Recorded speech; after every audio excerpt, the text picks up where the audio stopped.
My mom and dad gave me my name. What's the meaning behind it? Why Emily? At the time, Emily was the #1 name on the baby list. And honestly, everybody that knows my name is like, your name fits you perfectly. So, and I thought about changing my name when I was like 7 or 8. I wanted my name to be like Annie or Ella. And then my sister came along and they were like, we're gonna name her Annie or Ella. And then she came out with the name Jenna. I don't know how it happened. But now I'm like, thank God I didn't change my name. So you're okay with Emily? I love my name. It fits me. Now, what's your ethnicity? I'm Caucasian, white. Do people guess this or something else when they meet you? Everybody. Or mixed with something else? Everybody thinks I'm Colombian or Brazilian, or I've gotten mixed before, black and white, but no, I'm all white. All my family is from Tennessee or Atlanta, and then I guess my origin is German and Italian, but I'm all white. Do you speak any other languages aside from English? No, I only speak English. Now, throughout your life, did you face any obstacles being white, being Caucasian? That's so crazy you asked that, because I think that question really reveals like a lot about me and why I am the way I am today. And what's crazy is I went to it was a public school, but it was primarily a white public school. It's called Sarah Smith. And there was about a group of like 7 or 8 girls, and it was a very cliquey school. And I was always raised like, we don't do cliques. You know, you are, who you blend with is who you blend with. But that cliquey shit, we don't do that. So I asked this one girl, and I really wish I could say names. Well, I want to say names, but they know who they are. They know who they are, and I know they're watching this because they watch everything else. But I asked, it was a group of us, and I asked the one girl, I was like, do y'all all want to have a sleepover, at my house this weekend? Of course, we got to ask our mom, blah, blah, blah. So the next day, this one girl came to school, and she was like, well, my mom said your mom and dad go to jail, so I can't come to your house. And it threw me off, like, huh? And remind you, this is like 1st, 2nd grade. So I didn't understand what they were talking about. I didn't know anything. Like, my parents and we never had a discussion about any jail time or anything. So then on top of it, I played basketball. So it kind of made me more towards the African-American crowd, being that was the sport I played. And I loved hip hop music. So I was just always myself, and myself kind of blended with the not white crowd. And I was really judged by that in the Buckhead community. And the white people, they just didn't fuck with me like that. And it is what it is. But I'm here now, and I love the way my life is set up, and I wouldn't have changed it. Now, is it still that feeling? The people in Buckhead not messing with you because of that? Definitely is. But what's crazy is I was in the bowling alley not too long ago, I'd say about 2-3 months ago. And I was walking to the bathroom, and I had me and my group with me, and we were going through the concession line to go through the bathroom, and boom, I immediately spotted out this one girl who was always a bitch to me. And I'm walking towards her. She's like, hey, Emily. And I kind of just look and ignore it, like, get back on track. I'm going to the bathroom. So I go to the bathroom, and in the bathroom, I'm like, you know what? I'm about to go cuss this hoe out. Like, she bullied me, and I'll never forget her. Let me go give her a talk. But then it was like, you know what? My mom always said, kill him with kindness. So that's exactly what I did. So when I walked back out, I was minding my business, just gonna walk straight through, and she stopped me again. But this time she touched me. It was like, hey. She was like, Emily. And I was like, hi, just kind of hi. She was like, do you remember me? And I was like, I'm so sorry, I honestly don't. I was like, but I'm Emily. I'm like, it's so nice to meet you. What's your name? And she was like, my name is Grayson. We went to high school together. And I was like, oh, okay. I was like, I'm so sorry. I'm super tied up right now. I got to get back to my bowling alley. Did you want a picture or something?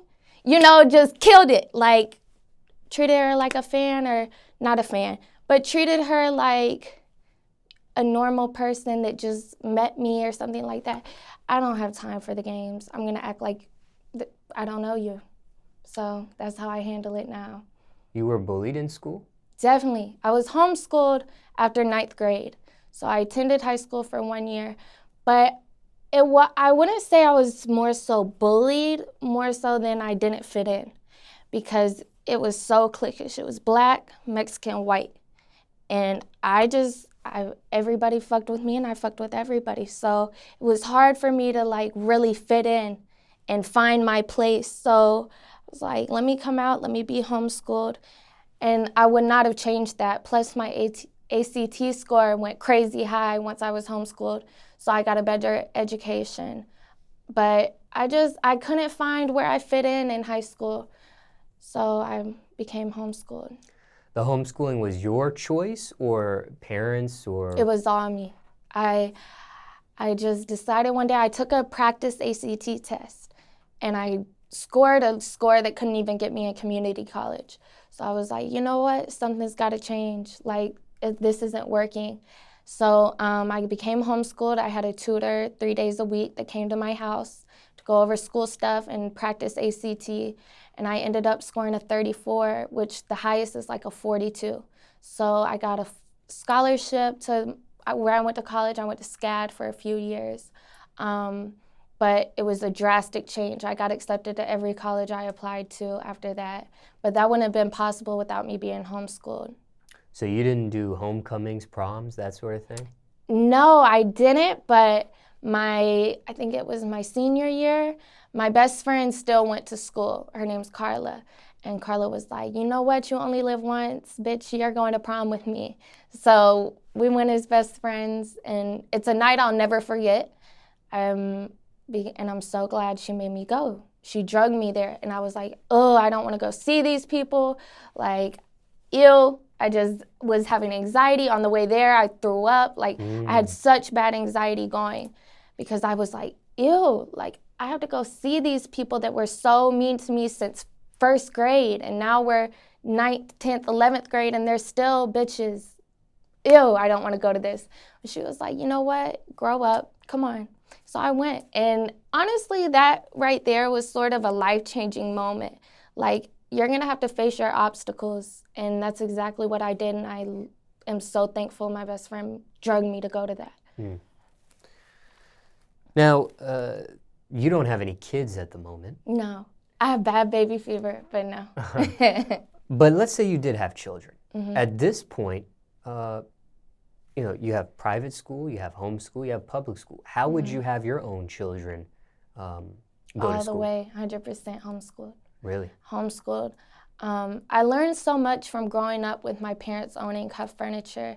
So I would get off the bus at my parents' furniture store and stay until closing at 6 o'clock.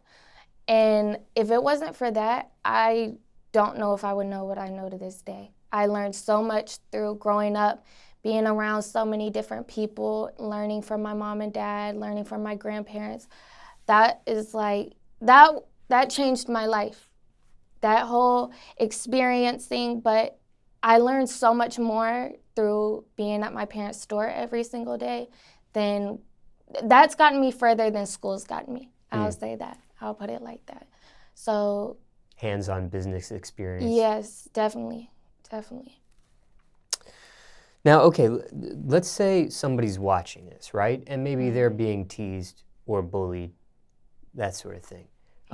And I don't know exactly what you were teased or bullied for. I don't know if it was because of your skin color or if it was other things amongst girls that you were whatever. But let's just say somebody, for whatever the case, generally speaking, is going through that, those motions. Do you have any advice for something like that? Advice would be do what you have to do to get out of this situation. And I'm not sure. That's a good question. But you're not going to ever forget how they treated you. And you just have to push yourself to be the best you can be. And just watch yourself grow, push yourself harder. It's definitely going to make you go harder. But you have to look at it in a positive mindset. Like, where are we going to be 10 years from now? you know? Like, are we gonna do how Drake said in that song, have security clearance at our graduation or at our reunion? You know what I mean? So think about it like that. 10 years from now, you better work your ass off and do what you have to do to have that security clearance when they have to come around you, period.